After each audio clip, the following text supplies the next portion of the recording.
রেজিনগর বিধানসভার অন্তর্গত কাশীপুর গ্রাম পঞ্চায়েত এলাকায় জনতা উন্নয়ন পার্টির পক্ষ থেকে দেওয়াল লিখনের প্রস্তুতি জোর কদমে চলছে। আসন্ন রাজনৈতিক কর্মসূচি ও দলীয় বার্তা সাধারণ মানুষের কাছে পৌঁছে দেওয়ার লক্ষ্যে এই দেওয়াল লিখন কর্মসূচির আয়োজন করা হচ্ছে। স্থানীয় কর্মী ও সমর্থকদের উপস্থিতিতে পরিকল্পিতভাবে বিভিন্ন এলাকায় দেওয়াল লিখনের স্থান নির্ধারণ করা হচ্ছে। দলীয় সূত্রে জানা গেছে, এই কর্মসূচির মাধ্যমে জনতা উন্নয়ন পার্টির উন্নয়নমূলক ভাবনা ও ভবিষ্যৎ রূপরেখা তুলে ধরা হবে সাধারণ মানুষের সামনে।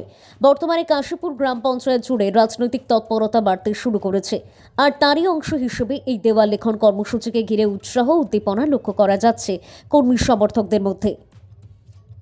মুর্শিদাবাদ থেকে মুন্তাকিম শেখের রিপোর্ট, ইন বাংলা নিউজ। আপনাদের এখানে আজকে কোন পার্টির দেয়াল লেখন চলছে? আজকে জনতা উন্নয়ন পার্টি হুমায়ুন কবির মহাশয়ের দলের দেয়াল লেখন চলছে।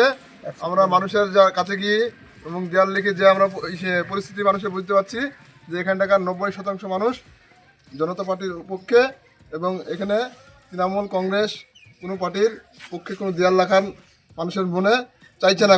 এখানে শুধু হুমায়ুন কবির মহাশয়ের জনতা উন্নয়ন পার্টির পক্ষেই সমস্ত মানুষ একত্র হয়ে এখানে এসেছে, এবং দুই পক্ষের কোনো দলের এখানে কোনো পার্টির লাগান চলবে না, এই একটা মানসিকতা। এখানে আমাদের 1400 ভোটার আমরা যা দেখলাম আজকে হাজার ভোটার আমাদের জনতা উন্নয়ন পার্টির পক্ষেই আছে, কিন্তু আমাদের এই হাজারখানিক ভোটার লিও আমাদের মনে সন্তুষ্ট নয়। আমরা 1400 ভোটারই আমাদের জনতা উন্নয়ন পার্টির পক্ষে ফেলার চেষ্টায় আমরা আজকে আমাদের কাজ শুরু করলাম। 193 বুথ নতুন কাশীপুর বুথে।